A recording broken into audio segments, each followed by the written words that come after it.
इस सीट पर लड़ाई बेहद ही दिलचस्प है। जिस तरह से हमने देखा है, जोरदार मुकाबला यहां देखने को मिल रहा है। अब देखिए, मतगणना जो है वो थोड़ी ही देर में शुरू हो जाएगी, रुझान भी आने शुरू हो जाएंगे। अगर यहां पर मुद्दे की बात की जाए इस सीट पर, तो क्या यहां पर जमीनी मुद्दे नजर आए? जो यहाँ के प्रत्याशी हैं उन्होंने क्या देखते हुए वोट किया? क्या उन्होंने प्रत्याशी का नाम देखा, पार्टी का नाम देखा, या फिर कोई जमीनी मुद्दे देखने को मिले? देखिए मयूरी, इस एक उपचुनाव में मीरापुर में सबसे बड़ी बात यह थी कि किसी भी पार्टी के प्रत्याशी या फिर किसी भी बड़े लीडर ने यहाँ जमीनी मुद्दों की कोई बात नहीं की। अगर यहाँ बात हुई है तो 2013 के दंगों की याद दिलाई गई है, कटोगे बटोगे और अन्य कई जो नारे दिए गए थे उनकी यादें यहाँ से दिलाई गई है। जमीनी मुद्दे इस उपचुनाव में किसी ने नहीं गिनाने का प्रयास किया।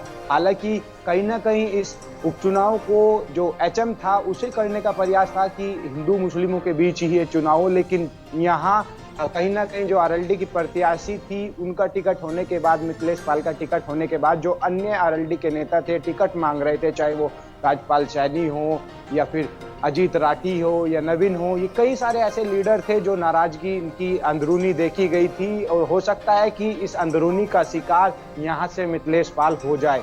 हालांकि स्थिति स्पष्ट थी क्योंकि जिस तरह से पुलिस ने मीरापुर उपचुनाव में सख्ती दिखाई थी मुस्लिम बहुमूल्य इलाके में, तो कहीं ना कहीं जो सपा के वोटर्स थे वो परेशान थे।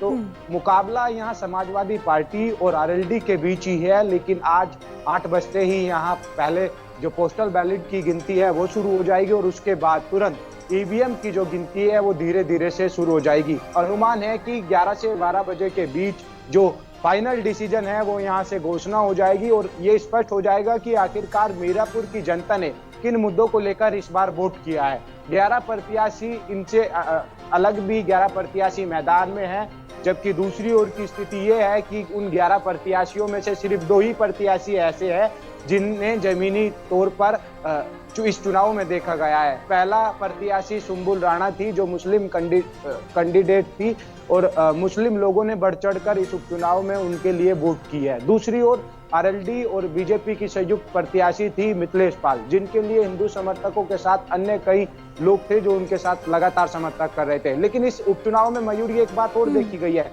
चाहे वो समाजवादी पार्टी की प्रत्याशी सुंबुल राणा हो या फिर आरएलडी की प्रत्याशी मिथिलेश पाल, दोनों ने ही इलेक्शन कमीशन को शिकायत की है कि स्थायी पुलिस प्रशासन मिलकर वोट करा रहा है। समाजवादी पार्टी का आरोप था कि आरएलडी मिलवाकर यहाँ वोट करवा रही है और दूसरी ओर मिथिलेश पाल का आरोप था कि जो समाजवादी पार्टी के लीडर है वो यहाँ मिलकर पुलिस प्रशासन से मिलकर वोट करवा रहे हैं। हालांकि कई मुजफ्फरनगर के इस उपचुनाव में, जब मीरापुर में उपचुनाव हो रहा था, कई ऐसी वीडियो सोशल मीडिया पर वायरल हुई थी जो पुलिस पर सवाल निशान खड़ा कर रही थी। जैसे कि इलेक्शन कमीशन की गाइडलाइन थी कि कोई भी पुलिसकर्मी मतदाताओं की वोटिंग आईडी चेक नहीं करेगा, लेकिन उसके बावजूद भी कई ऐसी वीडियो वायरल हुई जहां पुलिस ने सड़कों पर बैरिकेडिंग लगाकर मतदाताओं की आईडी चेक की।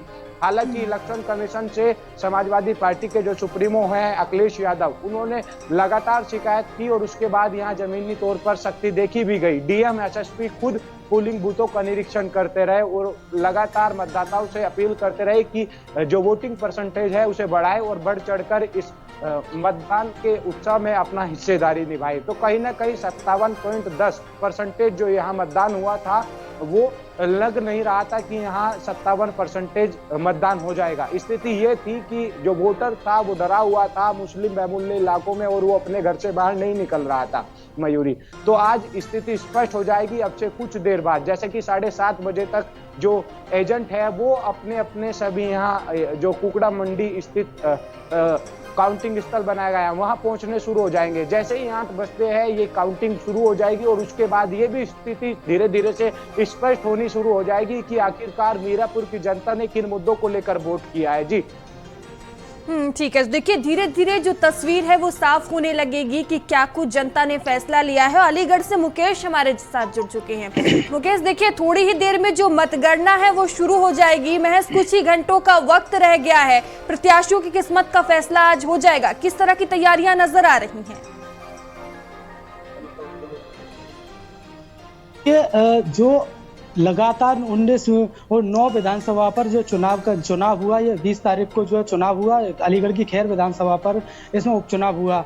इस वक्त हम धनीपुर मंडी में खड़े हैं, जो मतगणना स्थल है। यहाँ मतगणना सुबह 8 बजे से शुरू हो जाएगी, यानी कि कुछ ही देर बाद मतगणना स्टार्ट हो जाएगी और उसके रुझान आना भी शुरू हो जाएंगे उसके आधे घंटे बाद। आपको यहाँ बता दें, मैं जहाँ खड़ा हुआ हूँ, ये पीछे देख सकते हैं बैरिकेड है। यहाँ इसके बाद जो है स्ट्रांग रूम है और उसके बाद इधर आप देख सकते हैं पीछे यहाँ पर जो काउंटिंग होगी। काउंटिंग की बता दें, जो काउंटिंग का रुझान है, पहले 8 बजे से पहले पोस्टल बैलेट खुलेंगे, फिर 8:30 बजे से ईवीएम की खुलना शुरू हो जाएंगे, यानी कि 8:30 बजे पोस्टल बैलेट का जो है रुझान आना शुरू हो जाएगा। फिर उसके बाद ईवीएम खुलने के बाद जो उसके रुझान आना शुरू होंगे। आपको यहाँ बता दें, अलीगढ़ की खैर विधानसभा पर 5 प्रत्याशियों ने जो अपना चुनाव लड़ा है और जो खैर विधानसभा की जो जनता है, उन्होंने अपना मत का प्रयोग करके अपने अपने प्रत्याशी को जिताने के लिए अपने मत का प्रयोग किया है। या जहां हम खड़े हुए हैं, ये त्रिस्तरीय जो सुरक्षा व्यवस्था में मतगणना हो रही है, यानी कि हम जो जहां खड़े हुए हैं, ये तीसरा गेट है, तीसरा बैरिकेड है। इसके बाद प्रशासनिक अमला और ईवीएम का स्ट्रांग रूम है। यहाँ आपको बता दें, सुबह से ही जो है पूरी सुरक्षा व्यवस्था के साथ जो कार्मिक है लगे हुए हैं। पुलिस जो है अपनी अपनी ड्यूटी पर लगी हुई है और प्रशासनिक अधिकारी नज़र बनाए हुए हैं कि किसी भी प्रकार की कोई कहीं कमी ना रह जाए या फिर कोई गलती ना करे। वहीं आपको बता दें, राजनीतिक पार्टियां भी अपने अपने सेंटर पर पहुंच चुकी हैं और सभी लोगों की ड्यूटी अंदर लगी हुई है। हम यहाँ सुबह से मौजूद हैं, सुबह से लगातार यहाँ पर देख रहे हैं, माहौल जो है बेहद ही अच्छा बना हुआ है। और मतगणना यानी कि कह सकते हैं कि 12 से 1 बजे के बीच में खैर विधानसभा पर नया विधायक कौन होगा, उसका नाम सामने आ जाएगा। यहाँ आपको बता दें, भाजपा और समाजवादी पार्टी की आमने सामने की टक्कर है। वहीं बसपा तीसरे नंबर पर लगातार अपनी बनी हुई है, लेकिन इस बार बसपा कुछ खास प्रदर्शन नहीं कर पाई, लेकिन समाजवादी पार्टी और भाजपा बिल्कुल आमने सामने है। अब देखने वाली बात तो यह होगी कि 12 से 1 के बीच में कौन सा नाम है जो विधायक चुन के आएगा। हालांकि आपको बता दें, अगर बात करें 11 बजे तक जो है ये लगभग क्लियर हो जाएगा कौन विधायक होगा, लेकिन 12 से 1 बजे तक पूरी तरह से विधायक के नाम पर मोहर लग जाएगी कौन विधायक होगा। मुकेश, देखिए, अगर खैर सीट की बात की जाए तो यहाँ पे भी मुकाबला बेहद ही दिलचस्प है और देखिए यहाँ जो जाट मतदाता हैं वो अहम भूमिका निभाते हैं, तो क्या कुछ जाट मतदाताओं का रुख नजर आया? मयूरी, देखिए, हमने लगातार जो है खैर विधानसभा को पूरे को कवर किया। जगह जगह पर जाके हमने चौपाल की लोगों से बात की तो देखने को मिला कि खैर का जो शहर विधानसभा नगर क्षेत्र जो एरिया है वो कहीं ना कहीं भाजपा की ओर झुकता हुआ नजर आ रहा था। वहीं टप्पल का जो एरिया है, गौमत है, टप्पल है, ये जो एरिया है, यहाँ जाट बाहुल एरिया ये है, जहाँ की मुस्लिम कम्युनिटी भी रहती है और एससी कम्युनिटी भी रहती है और जाट भी रहते हैं। जाट अब की बार बढ़ता हुआ नजर आया। वहीं एससी की अगर बात की जाए, यानी कि जो एससी कम्युनिटी है, कम से 1 लाख से अधिक उनका वोट है। वो जो बसपा का जो ठोस वोट है इस बार जो है बिखर गया है, वो कहीं ना कहीं बट गया है और वो जो है निर्णायक भी हो सकता है। वहीं आपको बता दें, ब्राह्मण और अन्य जो समाज के लोग हैं उनके भी वोट हैं। खैर विधानसभा यानी कि कह सकते हैं जाट लैंड कहलाता, सबसे ज्यादा जाट है वो इस बार भाजपा और सपा दोनों तरफ जो है उनका वोट रहा है। अब देखने वाली बात तो यह होगी कि आखिरी टाइम पर उन्होंने अपनी उंगली से किस चुनाव चिन्ह के आगे का बटन दबाया है। हालांकि कह सकते हैं कि हमने जब बात की तो मुंह से कुछ और कह रहे हैं, दिल में कुछ और है और उंगली पर कुछ और नजर आ रहा है। बिल्कुल, तो मुकेश, देखिए, कहना मुश्किल है कि आखिर जनता किसे चुनेगी, ये तो परिणाम ही बताएंगे कि जनता ने किसे चुना है। और देखिए, हर सीट पर मुकाबला बेहद ही दिलचस्प है। मुरादाबाद के कुंदरकी उपचुनाव को लेकर मुरादाबाद जिला प्रशासन और पुलिस की तरफ से चाक चौबंद सुरक्षा व्यवस्था की गई है। आप यहां पर देख सकते हैं मेटल डिटेक्टर चेकिंग के लिए लगाया गया है। एक एक आदमी की चेकिंग यहां पर की जा रही है। इसके अलावा भारी मात्रा में सिविल पुलिस और पैरामिलिट्री के जवान यहां पर मौजूद है, जो कि हर आदमी को पास देखने के बाद ही अंदर एंट्री दी जा रही है। पूरी तरीके से चाक चौबंद सुरक्षा व्यवस्था पुलिस की तरफ से की गई है। पुलिस अधिकारियों का कहना है कि कोई भी ऐसा व्यक्ति जो बवाल का काम करेगा उसके खिलाफ सख्त से सख्त कार्रवाई की जाएगी। दीपचंद जोशी, भारत समाचार, मुरादाबाद। यूपी बाई इलेक्शन के नतीजों का इंतजार अब खत्म हो चला है। ठीक 8 बजे से जो है मतगणना प्रारंभ हो जाएगी। हम इस वक्त कानपुर की सीसामऊ सीट की जो मतगणना होनी है, नवीन गल्ला मंडी स्थल, वहां पर मौजूद है। तस्वीरें हम आपको दिखाना चाहेंगे। देख सकते हैं आप, ये तस्वीरें हैं नवीन गल्ला मंडी की, जहां पर आप देख सकते हैं कि मतगणना स्ट्रांग रूम कार्मिंग मतगणना जो स्थल बनाया गया है वो उधर साइड बनाया गया है। इसके अलावा है कि यहाँ पर एक काउंटर लगाया गया है जहाँ पर जो है मोबाइल एवं जो अन्य प्रतिबंधित चीज़ें हैं वो यहाँ पर जमा कराई जाएंगी। और उसके बाद जो है हम आपको अगर एंट्री पॉइंट दिखाएं जहाँ पर जो है कार्मिक मतगणना करेंगे, तो यह जो है वह मुख्य द्वार है जहाँ की सुरक्षा से होते हुए जो है जो भी मतगणना अधिकारी हैं वो अंदर प्रवेश करेंगे। देख सकते हैं कि यहाँ पर सुरक्षा व्यवस्था के जो है वो पुख्ता इंतजाम किए गए हैं। चप्पे चप्पे पर जो है पुलिस बल की तैनाती की गई है। इसके अलावा आप देख सकते हैं कि यहाँ पर LIU के भी लोग लगे हुए हैं जो सघन चेकिंग के बाद जो है वो अंदर कर्मचारियों को एंट्री देंगे। कहीं ना कहीं जो है सुरक्षा के लिहाज से जो है वो यहाँ पर जो है काफ़ी व्यवस्थाएं की गई हैं। पुलिस बल को तैनात किया गया है। बाहर की अगर बात किया जाए तो इस मतगणना केंद्र के बाहर भी जो है वो सिक्योरिटी फोर्सेस लगाई गई हैं, जिससे जो है कि कोई भी ऐसा व्यक्ति प्रवेश ना कर सके जो कहीं ना कहीं काउंटिंग को प्रभावित करे। इसके अलावा अगर बात किया जाए तो यहाँ पर प्रत्याशियों को जो है अपने साथ केवल एक व्यक्ति को ले जाने की अनुमति दी गई है। इलेक्ट्रॉनिक गैजेट्स को पूर्णतया जो है वो प्रतिबंधित किया गया है। जो कार्मिक हैं मतगणना जो करेंगे वो कर्मचारी केवल अपने साथ कैलकुलेटर ले जा सकते हैं, कैलकुलेटर का इस्तेमाल कर सकते हैं। इसके अलावा कोई भी इलेक्ट्रॉनिक चीज़ जो है वो अंदर नहीं जाएगी। कैमरा पर्सन आकाश के साथ दीपक मिश्रा, भारत समाचार, कानपुर।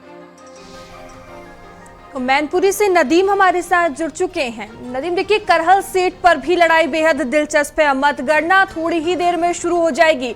किस तरह की तैयारियां देखने को मिल रही है मतगणना को लेकर? देखिए, जो करहल उपचुनाव का जो आज मतगणना हो रही है, जो उस मतगणना को लेकर मैनपुरी प्रशासन पूरी तरीके से अलर्ट है। 3 लेयर की सुरक्षा की व्यवस्था के बीच में प्रशासन ने अपनी मतगणना की तैयारी की हुई है और 3 लेयर को पार करने के बाद में ही कैंडिडेट हो या समर्थक हो या वो अभिकर्ता एजेंट हो या पत्रकार हो या अन्य अधिकारी हो या कर्मचारी हो या पुलिस का कर्मचारी हो, वो 3 लेयर की बैरिकेडिंग को पार करने के बाद, 3 लेयर की सुरक्षा को पार करने के बाद में मतगणना प्रांगण पंडाल के पास में पहुंच सकेगा और जिसके बाद में अपने मतगणना पंडाल के कार्यक्रम में, मतगणना स्थल में मतगणना में भाग ले सकेगा। 3 लेयर की सुरक्षा व्यवस्था में लोकल पुलिस भी है, CRPF भी है, पैरामिलिट्री फोर्स भी है और सिविलियन भी है। तो कहीं ना कहीं एक बड़ा सवाल है मैनपुरी के लिए, क्योंकि मैनपुरी करहल की जो है वो वास्तव में हॉट सीट मानी जाती है, क्योंकि अखिलेश यादव ने यहाँ से इस्तीफा देने के बाद में इस सीट को खाली किया था। इसके बाद में उनके भतीजे तेज प्रताप यादव समाजवादी पार्टी से प्रत्याशी है, तो वहीं एक तरफ फूफा जो बीजेपी से प्रत्याशी है, अनुजेश प्रताप जो है बीजेपी से प्रत्याशी है। तो दोनों लोगों में एक सबसे बड़ा समीकरण ये देखने को मिला है कि दोनों लोगों की, समाजवादी पार्टी की और भारतीय जनता पार्टी की, अलग अलग गेट से एंट्री है, जिससे कि कोई टकरार, कोई बीच में माहौल खराब होने की स्थिति ना दिखे।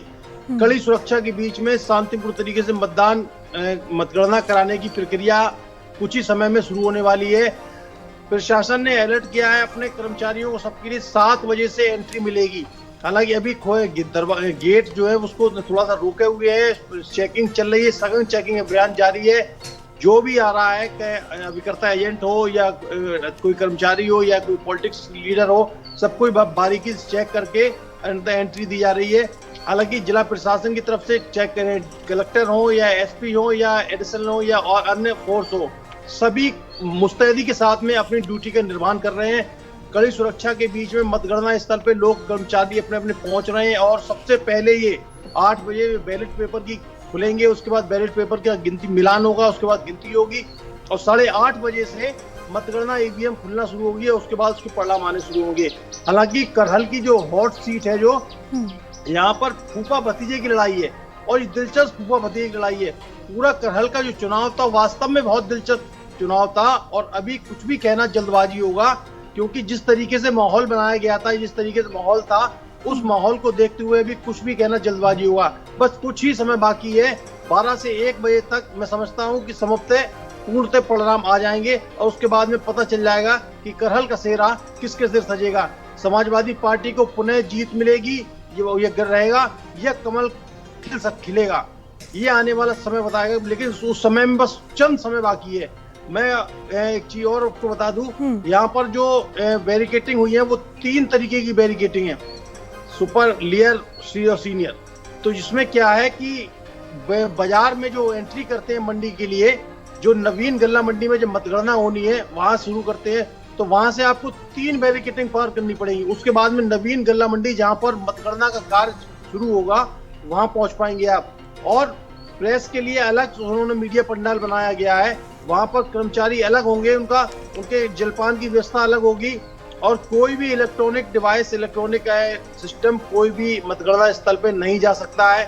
केवल सिर्फ और सिर्फ पूरी सर्च ऑपरेशन के तहत इंसान की सर्च होगी, तलाशी ली जाएगी, और उसके बाद में खाली बिना सर्च के अंदर मतगणना स्थल में एंट्री होगी। इसके बाद में वो अपने आई कार्ड को दिखाएंगे और उसके बाद अंदर एंट्री लेके उसके बाद मतगणना कार्य में शामिल होंगे। जी ठीक है, बने रहिएगा आप हमारे साथ। वहीं हमारे संवाददाता ने